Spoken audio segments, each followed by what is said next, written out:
2 Timóteo, capítulo 4. Meus irmãos, eu estava conversando com um amigo essa semana sobre saúde mental. Colegas pastores que têm passado tempos difíceis em relação à saúde mental, emocional e espiritual. Há coisa de 2 anos, nós tivemos no Brasil um número expressivo e assustador de pastores que deram fim à própria vida e cometeram suicídio. E a cada dia, a gente tem observado colegas que diante das crises da vida não conseguem tratar bem com a adversidade. Muitos estão sob os cuidados de psicólogos e psiquiatras, profissionais extremamente necessários, bênção de Deus para a vida de todo mundo.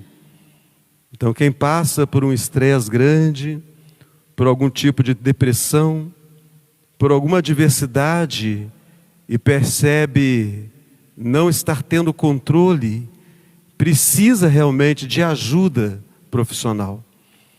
E é sobre isso que eu quero falar essa noite. Como manter a saúde mental, emocional e espiritual em meio às crises da vida. Você sabe o que é crise? Todos nós passamos por crise. E aí? Como é que você tem lidado com a crise? 2 Timóteo capítulo 4, os versículos de número 9 até o de número 18.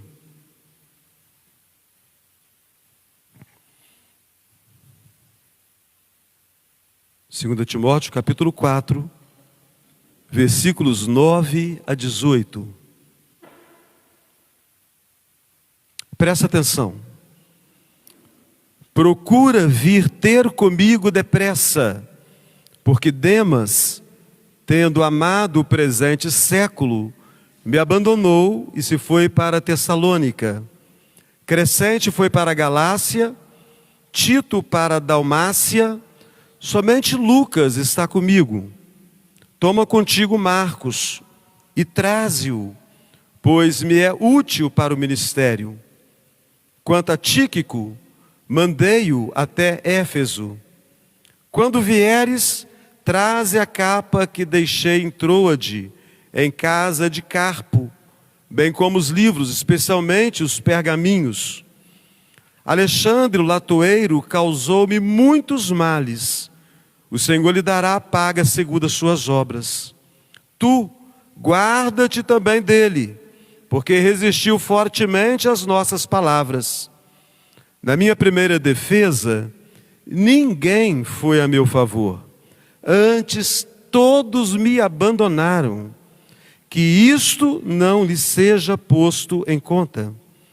Mas o Senhor me assistiu e me revestiu de forças, para que por meu intermédio a pregação fosse plenamente cumprida e todos os gentios a ouvissem.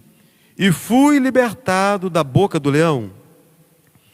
O Senhor me livrará também de toda obra maligna e me levará salvo para o seu reino celestial. A Ele glória pelos séculos dos séculos. Amém. Bondoso Deus, graças damos a Ti pela Tua boa mão e o Teu cuidado conosco. Aplica, ó Deus bendito, nesses dias difíceis da vida de cada um de nós, os ensinos dessa palavra santa. Assim oramos, no precioso nome do Senhor Jesus. Amém. Meus irmãos, eu não sei quantos de vocês teve a oportunidade de estar diante de alguém nos últimos momentos da sua vida.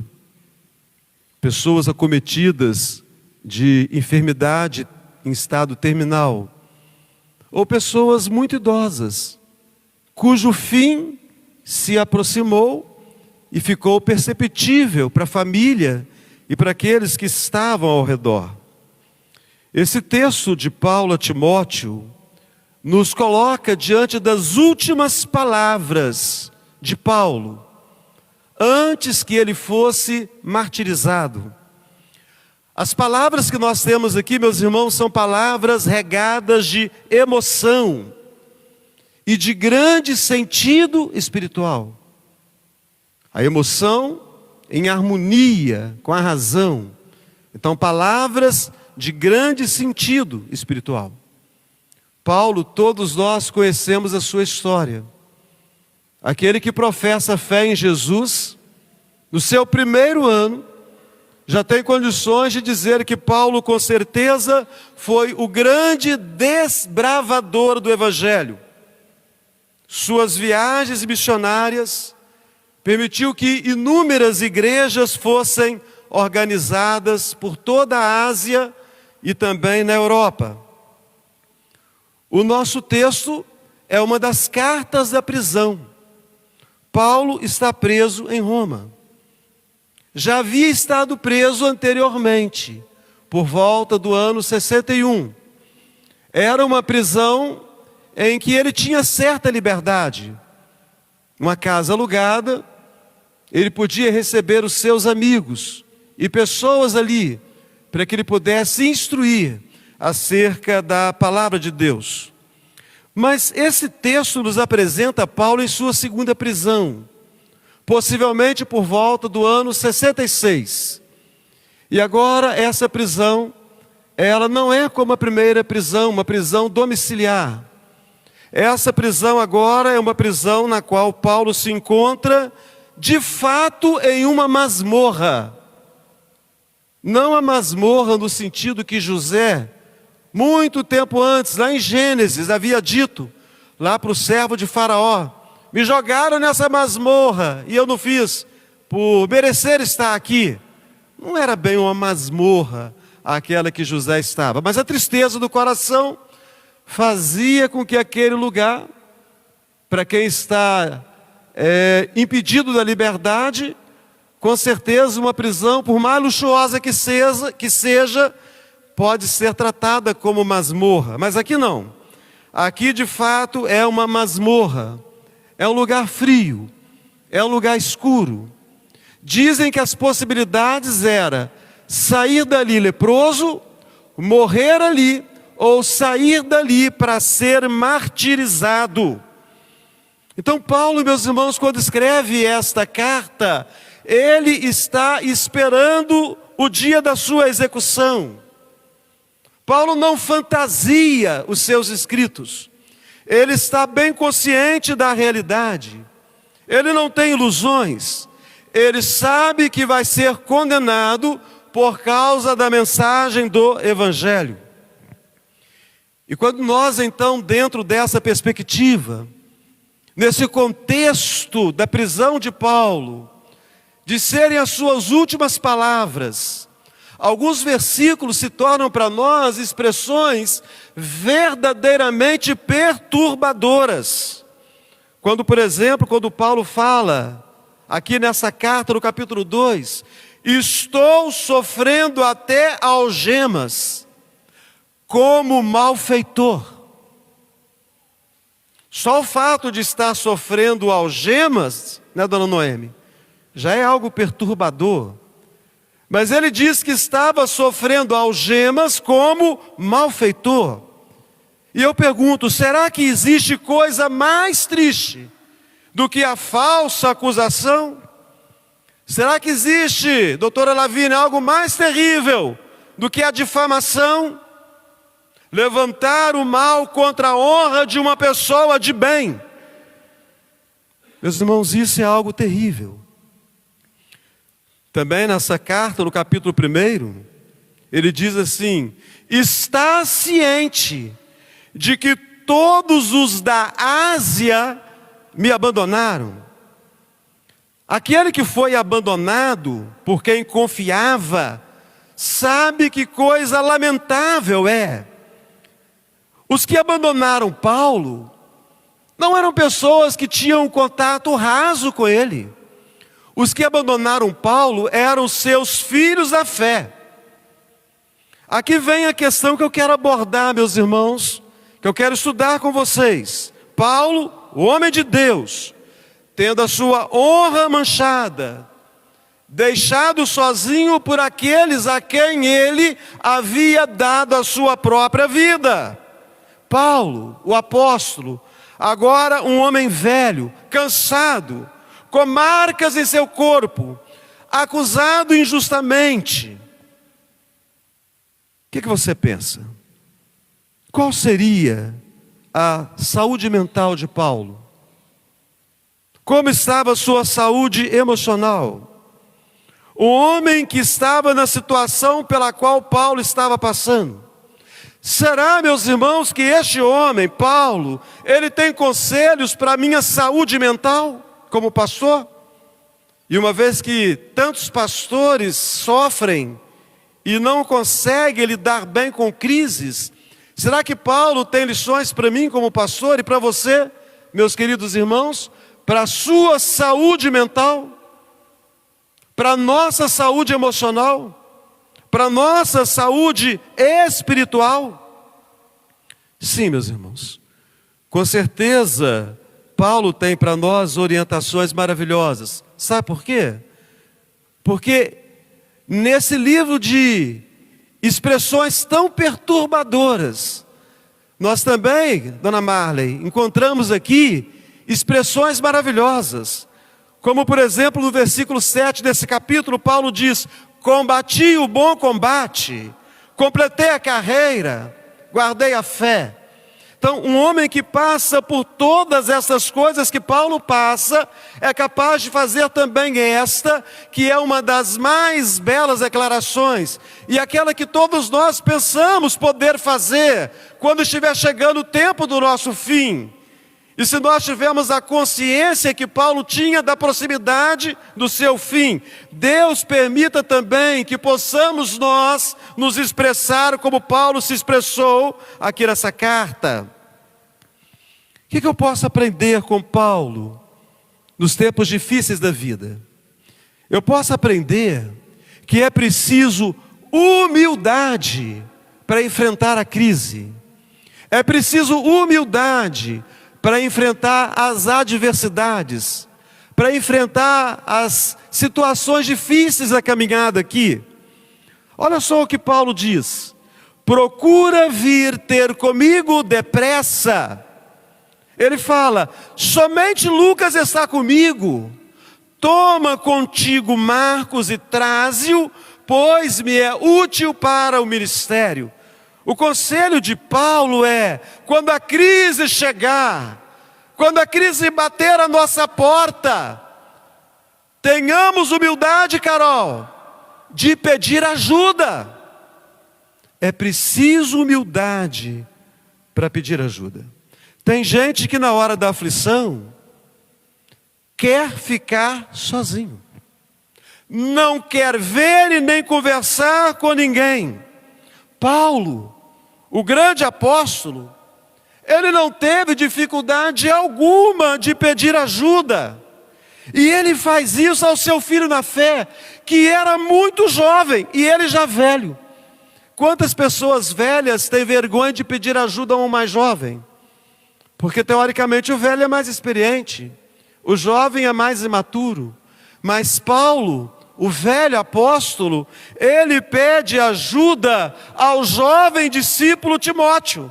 Então, com toda a sua experiência, ele não tem dificuldade de reconhecer que ele precisa de ajuda. Venha ter comigo depressa.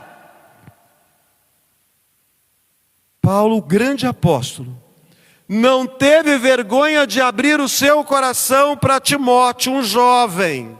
Paulo, o grande apóstolo, não teve vergonha de admitir que precisava de companhia, de um ombro, de alguém. A carga estava pesada demais.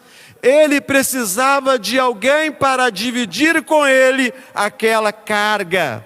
Na crise, a solidão é a pior companheira. Então, meu irmão, se você está passando por algum tipo de crise, eu conheço alguém que está passando por algum tipo de crise, ou se não está passando, amanhã você pode vir a passar, porque a vida é assim, Você pode vir a passar por algum tipo de crise. Não queira ter como companhia a solidão. Não tenha vergonha de dizer: eu preciso de ajuda, eu preciso de um ombro, eu preciso de alguém para carregar comigo o peso, eu preciso de alguém para dividir comigo as dores, eu preciso de alguém para estar ao meu lado, eu preciso de alguém para abrir o meu coração, eu preciso de um amigo. Sabe por quê? Porque todos nós precisamos de um amigo. Eu tenho certeza que você tem um amigo, que você tem uma amiga, que você tem alguém para você compartilhar. E se você não tem, busque esse amigo com urgência. Nós estamos aqui, os membros dessa igreja, nós estamos aqui, nós podemos ser o seu amigo. O que é um amigo verdadeiro? O amigo verdadeiro é aquele para quem nós abrimos o coração, nós contamos tudo, e ele não puxa o nosso tapete. Aquele que não é amigo, o presbítero Renato abre o coração e ele aproveita que agora sabe da fragilidade do presbítero Renato e puxa-lhe o tapete. O verdadeiro amigo é aquele para quem nós abrimos o coração, é aquele que se torna o nosso confidente, é aquele para quem nós falamos coisas que não diríamos para mais ninguém, a não ser em secreto para o nosso Deus. E nós fazemos isso na certeza de que nós não vamos ser derrubados por aquela pessoa. Alguém disse que o amigo verdadeiro é aquele que chega quando todos os outros já foram embora. Então o amigo verdadeiro é aquele que chega quando todos os outros já foram embora. Vamos falar juntos? O amigo verdadeiro é aquele que chega quando todos os outros já foram embora. Você tem, Silane, uma amiga assim? Você tem, Luísa, uma amiga assim? Você tem, Guilherme, um amigo assim? Quando todos vão embora, o amigo verdadeiro, ele chega. O que nós podemos aprender com Paulo nos tempos difíceis da vida? Nós podemos aprender com Paulo que é preciso não ficar preso às mágoas. E talvez o texto pregue uma peça em nós. Olha só o versículo de número 10. Porque Demas, tendo amado o presente século, me abandonou. Vamos falar juntos? Porque Demas, tendo amado o presente século, me abandonou. Mas espera aí, eu estou dizendo que eu posso aprender com Paulo nessa noite, olhando esse texto, que é preciso não ficar preso às mágoas. Mas não parece, meus irmãos, que quando nós lemos o versículo, que é justamente o contrário disso que eu estou dizendo? Parece que Paulo está preso a algum tipo de mágoa. Meus irmãos, não. Paulo não está chorando, ele não está lamentando eternamente a perda de um amigo. Paulo está registrando que ele foi abandonado. Mas, meus irmãos, ele não se esconde, pelo contrário, já que está sozinho, ele chama outros para que possam estar com ele. Então, aquele que guarda mágoas, ele fica sozinho. Paulo está registrando aqui, Sanderson, ele está registrando que foi abandonado. Mas a prova de que ele não está preso a qualquer tipo de mágoa, de ressentimento, é claro que ele passou por uma tristeza, mas ele superou. A prova da superação é que ele chama outros para estar com ele. É aquilo que nós falamos, a fila anda. Não quer ser meu amigo? Eu vou ficar triste. Ah, mas eu não vou ficar sofrendo até o dia da volta de Jesus, não, me desculpa. E você também não deve fazer esse tipo de tolice. E esta é a maior dificuldade de muitos. E eu tenho certeza que os gabinetes pastorais, tanto quanto os consultórios dos psicólogos, a queixa de muitos é a de não conseguir desapegar de quem já se desapegou de nós. Eu não consigo desapegar de quem já se desapegou de mim há bastante tempo. Para de ficar sofrendo por quem já te abandonou. A fila tem que andar. A Bíblia fala que depois de Saul ter sido rejeitado por Deus, porque ele era rebelde, alguém sofreu muito. E alguém não conseguia afastar o sofrimento de jeito nenhum. E foi alguém muito grande. Vocês lembram quem foi? Foi Samuel. Samuel não conseguia abandonar aquele sofrimento. Ele não conseguia se desapegar daquele que já se havia desapegado dele, Samuel, e já havia se desapegado do Senhor. Aí Deus chama a atenção de Samuel por causa desse comportamento, irmãos. Esse é um comportamento doentio. É um comportamento que precisa de tratamento. Olha o que o Senhor fala. Disse o Senhor a Samuel: até quando terás pena de Saul, havendo eu rejeitado para que não reine sobre Israel? Então presta atenção. Paulo não ficou preso às mágoas. Você fica triste. Você luta por aquela amizade. Você luta por aquela pessoa. Mas quando você vê que ela desapegou de você totalmente, você precisa desapegar dela. Porque senão você vai ficar sofrendo a vida toda por uma coisa que não tem retorno. Paulo não fica ali, ai Demas, o que vai ser da minha vida? Não, Timóteo, vem depressa, Timóteo, traz Marcos contigo. Paulo não ficou preso às mágoas. Paulo pôs como que o pé na estrada. Paulo buscou amigos que pudessem ajudá-lo. Então, quando alguém te decepcionar, não guarda rancor, não. Já guardei muito, que tolo. E de repente você já fez essa bobagem também. Quando alguém te decepcionar, não guarde rancor. Faça como Paulo, coloca o pé na estrada, continua caminhando, busque novos amigos, busque novos relacionamentos, não se esconda, haja, reaja. As pessoas, elas vão nos decepcionar, Flávio. Tá, Flávio? As pessoas vão nos decepcionar. E nós vamos decepcionar também as pessoas. Porque ninguém é perfeito. Mas registrar mágoa, trazer amargura para a alma, perder o apetite, perder o sono, parar de sorrir, perder o foco. Que tal, meus irmãos, registrarmos novos nomes, novas pessoas, novos relacionamentos, lembrarmos daqueles que desapegaram de nós, orarmos por eles, pedimos para Deus ter misericórdia deles, quando nos encontrarmos com eles, tratarmos com muito amor, com muito carinho, mas sem o desespero de registrar e de guardar aquela mágoa, aquele ressentimento, né? Demas não podia ter me abandonado. Procura vir ter comigo depressa, Timóteo. Traze também contigo Marcos.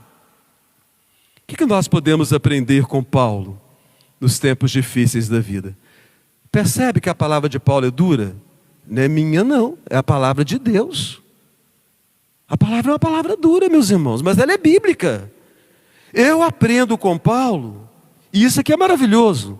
Você já ouviu muitas vezes que na vida eu preciso construir pontes. Tem gente que cava buraco, né? Cava abismo, né? Na vida nós precisamos construir pontes. Um abismo chama outro abismo, não é que a Bíblia fala? Um abismo chama outro abismo. Para que eu vou cavar abismo? Se a Bíblia fala que um abismo chama outro abismo. Então, meus irmãos, ele fala aqui no versículo 11, que eu citei para vocês: somente Lucas está comigo. Toma contigo Marcos e traze-o, pois me é útil para o ministério. O versículo 11, você com certeza já ouviu acerca desse versículo, acerca de Marcos. Se você não ouviu, esse texto, ele tem que ser associado ao livro de Atos dos Apóstolos, à primeira viagem missionária e ao início da segunda viagem missionária. Na primeira viagem missionária do capítulo 13, o Marcos, que é o João Marcos, lá o parente do Barnabé, ele entendeu, ele que era companheiro daquela viagem, fazia parte daquela equipe missionária, ele entendeu que era hora de voltar para casa. Ele não quis continuar com a missão, então ele resolveu voltar para casa. Os motivos, meus irmãos, são os mais diversos. Ficou com medo de pegar uma enfermidade? Possivelmente. Ficou com medo de saqueadores? Era uma região perigosa. Sentiu saudades de casa, da mamãe? Talvez tenha sentido. Nós não sabemos qual foi a motivação. O fato é que ele abandona a missão. Ele deixa a missão. E no livro de Atos, no capítulo 15, quando está para introduzir a segunda viagem missionária, Barnabé, que era um cara melhor do que todos nós dessa igreja, Barnabé, que era o tipo de crente que a igreja precisava ter, Barnabé resolve assim, ô Paulo, vamos levar João Marcos com a gente? Mas Paulo tem um temperamento, que é um temperamento que nós nem criticamos muito não, porque é um temperamento parecido com o nosso.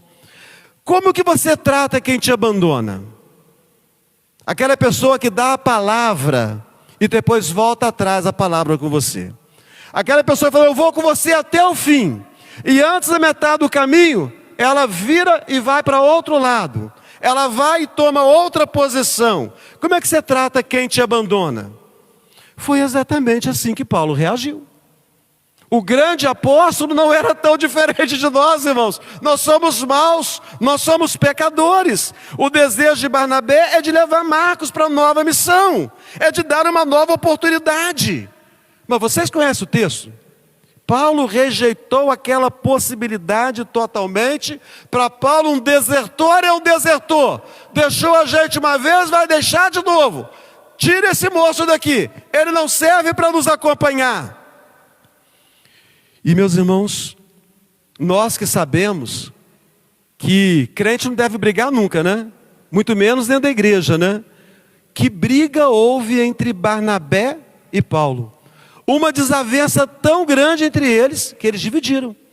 Paulo tomou Silas e foi tomar rumo da viagem, e Barnabé possivelmente leva o João Marcos para a ilha de Chipre, de onde ele era, para poder fazer um trabalho com o João Marcos, para poder discipular a João Marcos. Então Barnabé não pensava como Paulo, e não pensava como nós. Ele deu uma nova chance, ele deu uma nova oportunidade, e daí vai sair algo maravilhoso, daí vai sair algo extraordinário. Porque, meus irmãos, Barnabé, nós podemos entender que ele resolveu investir a sua vida em educar Marcos, discipular Marcos, preparar Marcos, ensinar Marcos corretamente sobre os princípios corretos da vida cristã. Aí você abre as escrituras dos evangelhos. Hoje pela manhã começamos uma nova lição no evangelho de Mateus. O primeiro evangelho que aparece é Mateus. Mas Mateus foi o primeiro livro a ser escrito? Não.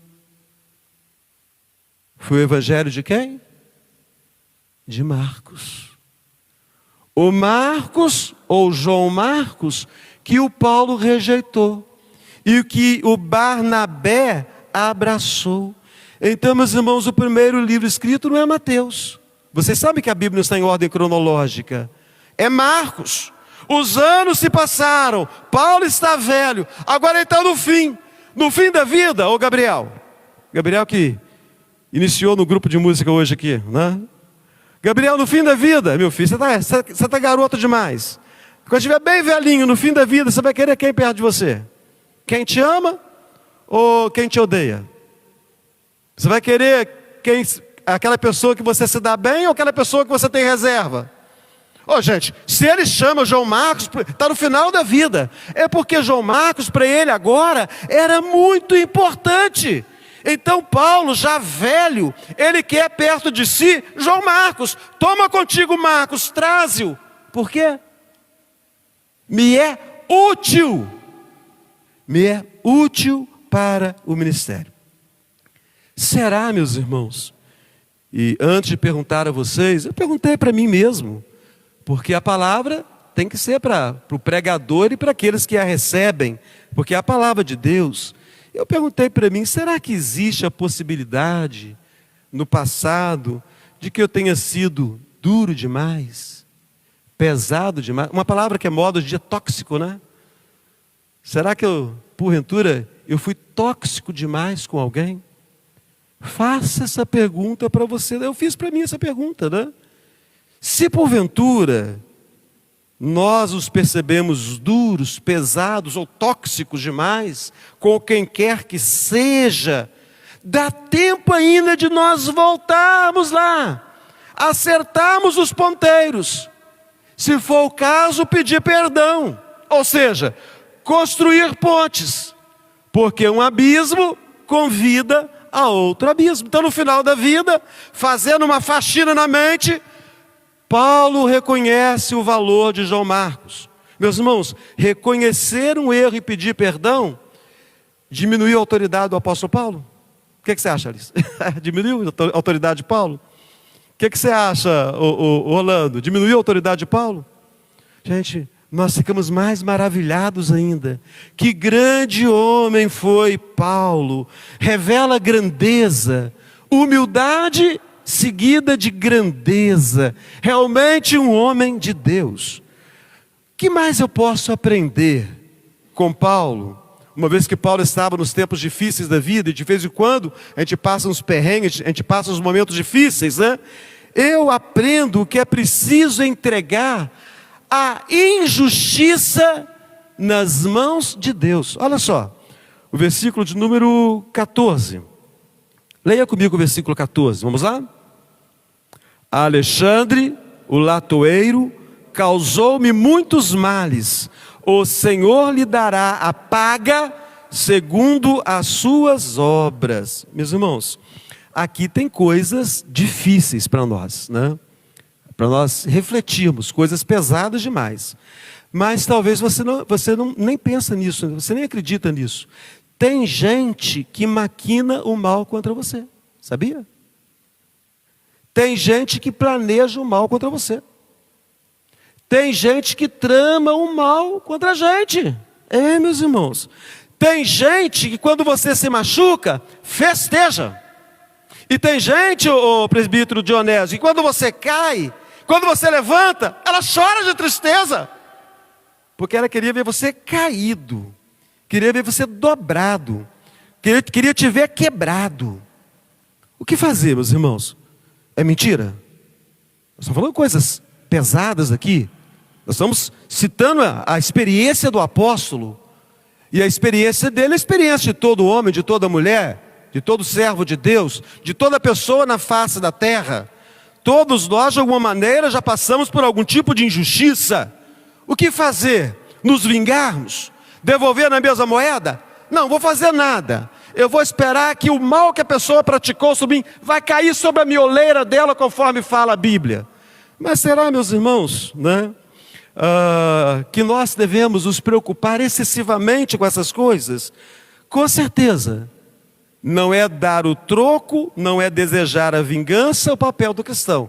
O papel do cristão é perdoar como Deus os perdoou em Cristo. Sabe por quê, dona Neide? Sem perdão não tem saúde mental não, gente. Não tem. Se você não perdoar, você vai ficar doido. Sem perdão não tem saúde mental. Sem perdão não tem saúde emocional. Sem perdão não tem saúde espiritual. Se alguém fez mal a mim, se alguém tramou alguma coisa contra você intencionalmente, eu e você não temos outra alternativa a não ser abrir o coração para perdoar. Agora, se essa pessoa não reconhece que errou, não aceita o perdão e continua a fazer o mal, entrega para Deus. Lembra do salmista no Salmo 37? Entrega o teu caminho ao Senhor, confia nele e o mais Ele fará. O Senhor lhe dará a paga. Então para de sofrer por quem praticou injustiça com você. Não queira vingar essa injustiça. Ore por essa pessoa. Se ela se arrepender, perdoa. Se ela não se arrepender, deixa Deus tratar com ela. Entrega os cuidados de Deus. Não queira ser mais santo que Paulo, não. Ah, não, eu sou muito piedoso. Eu sou muito piedoso, né? Não, me fez um mal, foi injusto comigo. Não, deixa para lá, deixa eu fazer vista grossa. Não, Paulo não fez vista grossa, não. O Senhor lhe dará a paga, segundo as suas obras. Isabela, é assustador. É a palavra de Deus, meus irmãos. Nós sofremos muito porque nós desprezamos essa palavra. Nós achamos essa palavra dura demais. E nós queremos alguma coisa mais palatável. Uma palavrinha mais gostosinha, alguma coisa mais agradável. Mas a palavra de Deus não é para ser agradável. A palavra de Deus é para ser verdadeira. E é para fazer a diferença nas nossas vidas. Eu ainda tenho mais duas considerações, e vou ser bem breves nelas aqui. Paulo, naquele momento de crise, ele nos ensina que nos tempos difíceis da vida, é preciso superar a dor da ingratidão, olhando para Deus, porque Deus é o nosso defensor. Olha os versículos 16 e 17. Leiam bem forte os versículos 16 e 17 comigo. Na minha primeira defesa, ninguém foi a meu favor, antes todos me abandonaram, que isso não lhe seja posto em conta. Mas o Senhor me assistiu e me revestiu de forças, para que por meu intermédio a pregação fosse plenamente cumprida, e todos os gentios a ouvissem, e fui libertado da boca do leão. Meus irmãos, todos nós sabemos o que é a dor da ingratidão.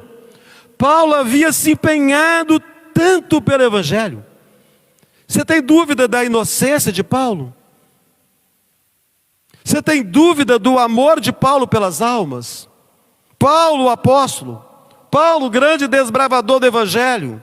Mas Paulo era humano. É praticamente possível pensar que Paulo esperasse que algumas pessoas se fizessem presentes naquela audiência. Então uma audiência estava marcada contra Paulo. E era natural que ele pensasse que algumas pessoas iam se fazer presentes ali naquele momento. Mas naquela audiência, não apareceu ninguém para falar a seu favor. Com certeza, das dores, a ingratidão é uma das que mais nos machucam. Paulo não esperava apoio de gente estranha, não. Paulo não esperava apoio das autoridades romanas. Paulo esperava apoio daqueles a quem ele havia evangelizado. Mas todos o abandonaram por medo do Império Romano. Mas desamparado pelos homens, Paulo experimentou o socorro do céu. Aí, meus irmãos, nós aprendemos, pode faltar apoio da terra, mas nunca vai faltar revestimento das forças que vêm de Deus. Então, ainda Dora, que todas as pessoas virem as costas para você no dia mais difícil da sua vida. Sabe de uma coisa? Deus nunca vai virar as costas. Deus nunca falha. E para nós encerrarmos aqui, meus irmãos, olhando essa narrativa final de Paulo, nesse momento difícil da sua vida, em que ele sabe que ele vai passar por um julgamento, ele vai ser condenado à morte. Nós aprendemos que é preciso fazer hoje e não deixar aquilo que é necessário para amanhã. Olha só, versículo de número 21. Desculpa. Versículo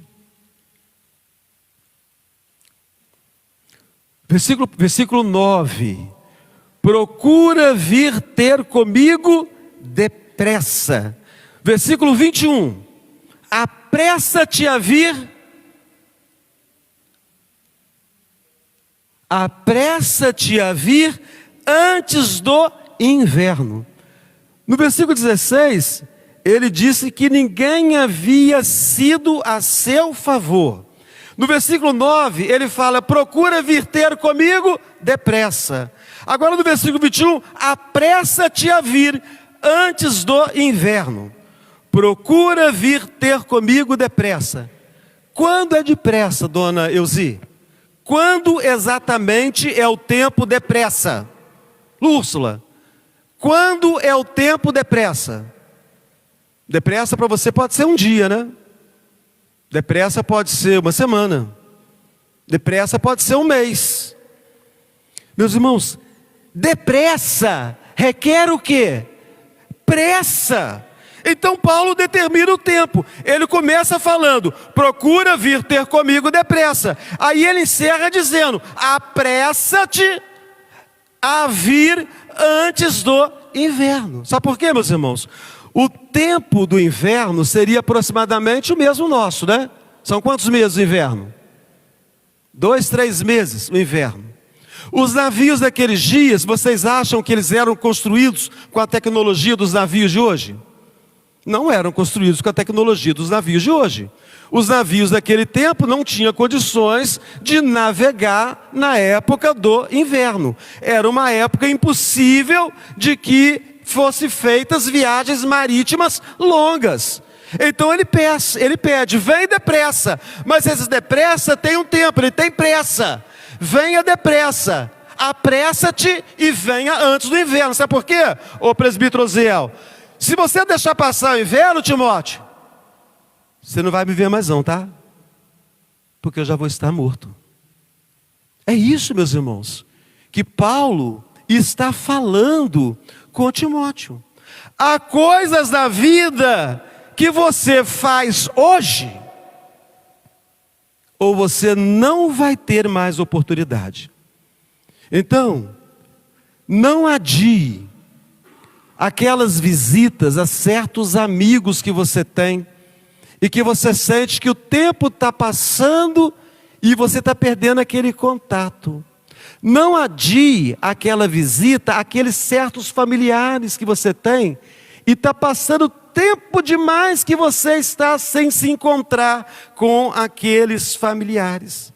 Não deixe a oportunidade de pedir perdão hoje, se ela é propícia a você, porque talvez amanhã a pessoa a quem você vai pedir perdão não estará mais disponível. Se você tem condições de ajudar alguém financeiramente, algum achegado seu, parente, amigo, e você tem o recurso para fazê-lo, faça agora. Sabe por quê? Morto não precisa de visita.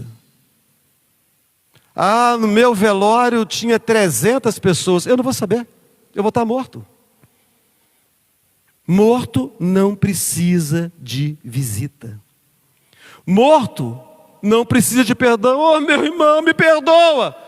Quantos velórios, pouco antes de sepultar, familiares seguram o morto, balançam o caixão, me perdoa, mamãe, me perdoa, papai. Não vai perdoar. Morto não perdoa ninguém. E morto também não precisa de ajuda financeira, nem de qualquer outro tipo de ajuda que eu e você tivemos oportunidade e negamos. Então, à beira do caixão de um parente ou amigo, só existem duas consciências.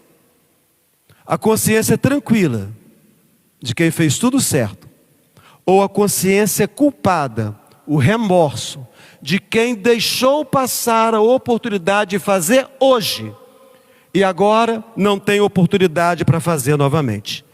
Davi foi um grande rei, foi um guerreiro extraordinário, um músico notável. Mas como é que ele foi como pai? Horrível.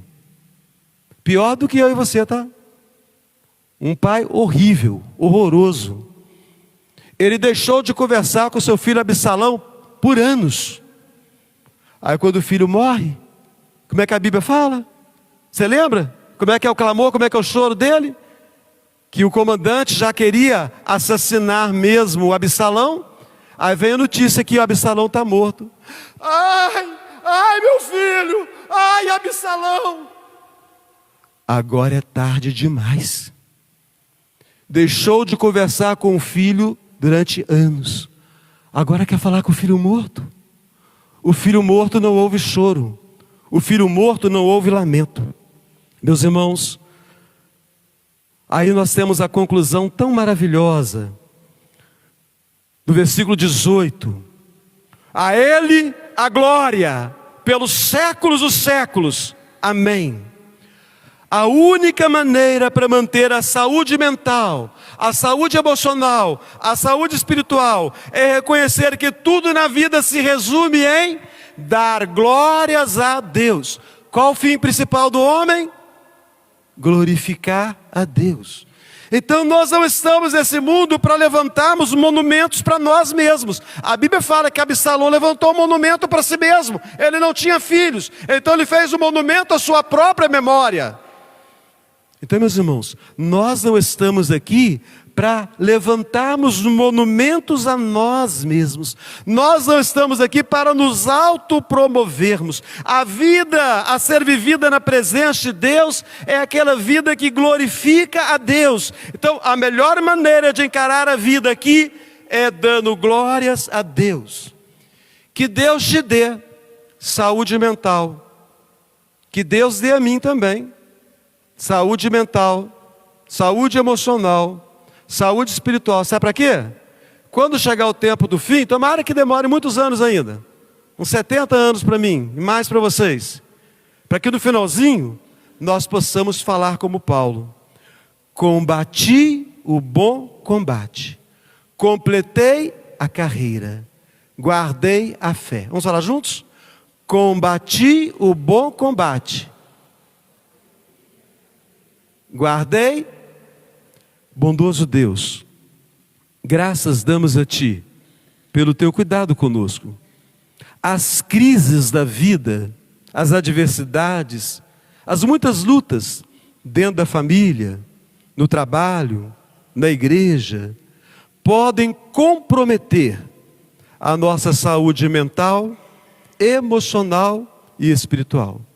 Mas nós aprendemos lições preciosas com o apóstolo Paulo nos momentos derradeiros da sua caminhada aqui. Que estas mesmas lições possam ser aplicadas em nós, para que, dotados da saúde que agrada a Ti, nós possamos essa noite comer do pão, beber do cálice e andar os nossos dias com alegria e com inteireza de coração. Assim oramos. No nome santo e maravilhoso do Senhor Jesus. Amém.